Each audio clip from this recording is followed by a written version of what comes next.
नमस्कार दोस्तों। बात कर रहे थे यूपी स्पेशल से आने वाले प्रश्नों की और बार बार जो रिपीट प्रश्न हो रहे हैं हम उनको देख रहे थे हर एग्ज़ाम की दृष्टि से, जुडिशरी के पर्पज़ से भी, पीसीएस और आरओ साथ ही साथ यूपी ट्रिपल एससी की जो एग्ज़ाम्स होती हैं उसमें भी प्रश्न आते रहते हैं। देखिए, पहला प्रश्न है, कौन सी भाषा उत्तर प्रदेश की दूसरी राज्य भाषा है, यानी कि second official language of UP, state language.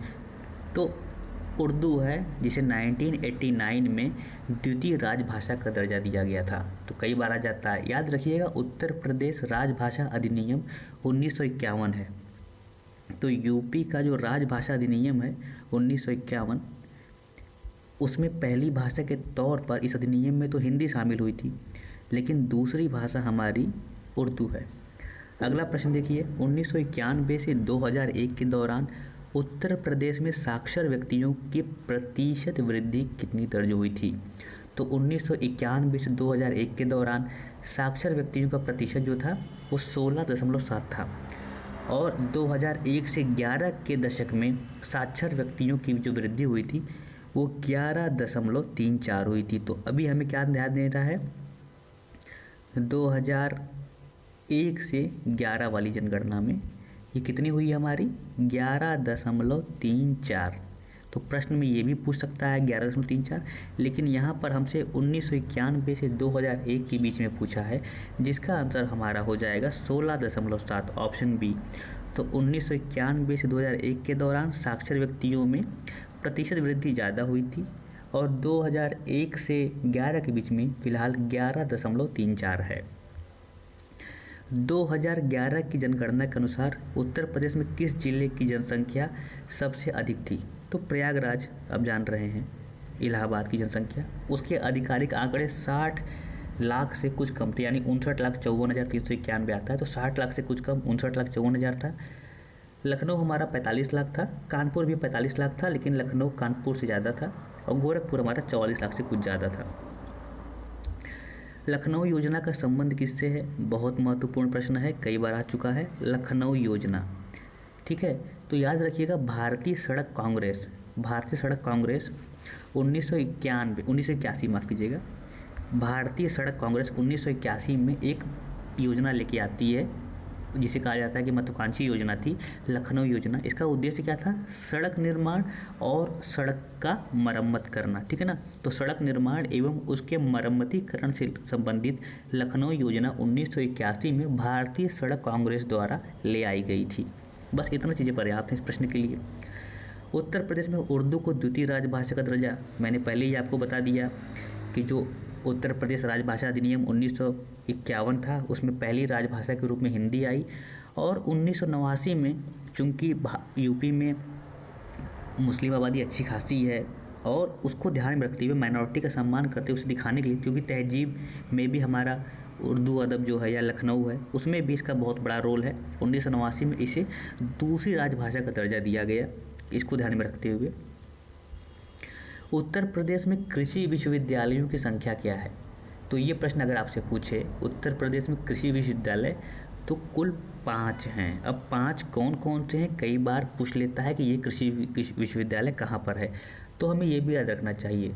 Chandrashekhar Azad कृषि विश्वविद्यालय कानपुर में है, आचार्य नरेंद्र देव कृषि विश्वविद्यालय अयोध्या में है, एक है शियार्स जिसे हम सैम हिगिनबॉटन कृषि विश्वविद्यालय कहते हैं जो डीम्ड यूनिवर्सिटी है, वो प्रयागराज में है, जो प्रयागराज में एग्रीकल्चर यूनिवर्सिटी के नाम से फेमस है। इसके बाद चौथी सरदार वल्लभ भाई पटेल कृषि विश्वविद्यालय मेरठ में है, और बांदा कृषि एवं प्रौद्योगिकी विश्वविद्यालय बांदा में है। तो ये हमें याद रखना है, यानी सरदार पटेल के नाम से जो कृषि विश्वविद्यालय मेरठ में है, सैम हिगिनबॉटन प्रयागराज में है, नरेंद्र देव अयोध्या, चंद्रशेखर आज़ाद कानपुर, ये 5 हमें याद रखने हैं। और बांदा कृषि विश्वविद्यालय बांदा में है ही। किसकी जनसंख्या जनजातियों में उत्तर प्रदेश में सर्वाधिक है? तो उत्तर प्रदेश पूछा है, इसको भी ध्यान रखिएगा।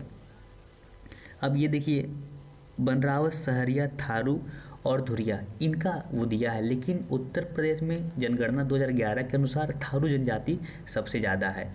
अगर कुल जनजातीय संख्या में थारू का प्रतिशत अकेले ही 77.4 है, और मुख्यतः उत्तर प्रदेश की जो तराई बेल्ट है, जो तराई क्षेत्र है, वहाँ पर ये निवास करती है। थारू के बाद दूसरे नंबर पर हमारी बुक्सा जनजाति आएगी आबादी के मामले में उत्तर प्रदेश में 2011 की जनगणना से। अब प्रश्न पूछ रहा है राष्ट्रीय कवि मैथिली शरण गुप्त का जन्म उत्तर प्रदेश में कहाँ हुआ था। तो मैथिली शरण गुप्त आप जान रहे हैं खड़ी बोली के बहुत मशहूर कवि थे, विद्वान आदमी थे, झांसी में पैदा हुए थे। अब इनकी रचनाएं पूछ लेता है तो याद रखिएगा पंचवटी, साकेत, जयद्रथ वध, यशोधरा, द्वापर, झंकार और जय भारत। यानी साकेत और द्वापर दोनों इनकी है, पंचवटी इनकी है, यशोधरा, जय भारत और जयद्रथ वध। इस तरह से आप याद रख सकते हैं, जय भारत 1, जयद्रथ वध 2, पंचवटी 3, साकेत 4, द्वापर 5 और एक झंकार। ठीक है ना। अगला प्रश्न देखिए, संगीत रत्न पुरस्कार किसकी स्मृति में शुरू किया गया था। तो बहुत महत्वपूर्ण नाम है, उस्ताद बिस्मिल्लाह खान, भारत रत्न बिस्मिल्लाह खान। अब 21 अगस्त 2006 को ये पुरस्कार शुरू किया गया था। किस कारण से?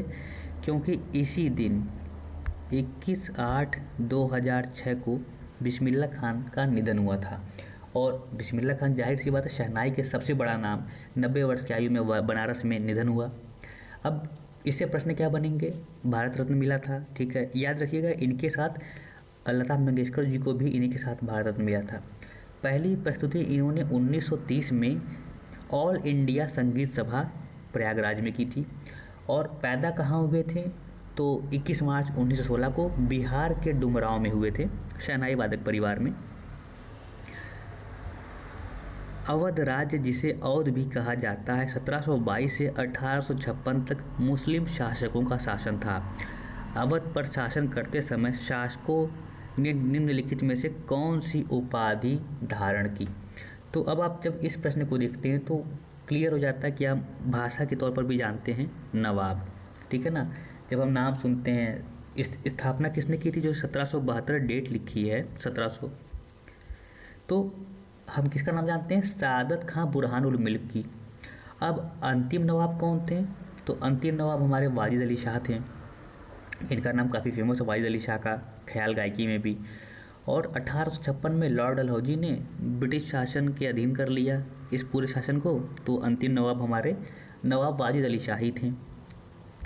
तो ऑप्शन सी हो जाएगा। अगला प्रश्न पूछ रहा है मध्यकाल में उत्तर प्रदेश के किस जनपद को शिक्षा का केंद्र होने के कारण सिराजे हिंद या पूरब का सिराज कहा जाता था। तो जौनपुर को कहा जाता था। हमारा ऑप्शन जो है वो सी सही हो जाएगा।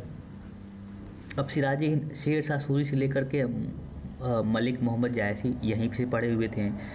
एक चीज़ याद रखिएगा, बीबी राजा बेगम का जो मदरसा जौनपुर का एक फेमस इंस्टीट्यूट है, शिक्षण केंद्र है, इसका निर्माण किसने किया था, कई बार पूछ देता है। तो शर्की राजा महमूद शाह की पत्नी बीबी रज़ा ने करवाया था। ठीक है ना। तो बीबी रज़ा मदरसा बीबी रज़ा ने करवाया था। बीबी रज़ा कौन थी? तो शर्की राजा महमूद शाह की बीवी थी। उत्तर मध्य रेलवे का मुख्यालय कहाँ है? इलाहाबाद, प्रयागराज में है। अगला प्रश्न देखिए, मिलान करना है।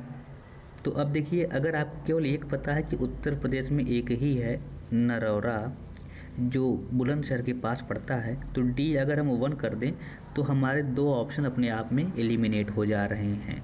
ठीक है। तो इसको भी अगर हम देखें करें, गुजरात में हमारा काकरा पार है। ठीक है। अब इसको करने से क्लियर हो गया। कर्नाटक में कैगा है, राजस्थान में रावत भाटा है। ठीक है। इस प्रकार हमारा सही उत्तर हो जाएगा सी। अब पूछ रहा है Mahavir jute mills limited Uttar Pradesh की एकमात्र कार्यरत जूट मिल है, ये कहाँ पर है? तो 1935 में स्थापना हुई थी, कभी नहीं पूछेगा। है कहाँ पर? तो गोरखपुर में सहजनवा, गोरखपुर के सहजनवा में है। अब याद रखिएगा यहाँ पर जूट, मेस्ता, मिक्स्ड फाइबर और जो ये नेचुरल फाइबर होते हैं, इन सब चीज़ की तैयारी की जाती है, कताई बुनाई सब होता है, लेकिन खादी और हैंडलूम का काम यहाँ नहीं होता है। तो इस चीज़ को ध्यान रखिएगा। उत्तर प्रदेश में निर्यातोन्मुख सॉफ्टवेयर पार्क कहाँ पर स्थापित किए जा रहे हैं? तो निर्यातोन्मुख सॉफ्टवेयर पार्क हमारे नोएडा, कानपुर और लखनऊ में। तो नोएडा, कानपुर और लखनऊ में, नोएडा, लखनऊ और कानपुर, इन तीनों जगह पर उत्तर प्रदेश में निर्यातोन्मुख सॉफ्टवेयर पार्क स्थापित किए जा रहे हैं। अगला प्रश्न देखिए, कहाँ पर हैं इन संस्थानों को लगाना था।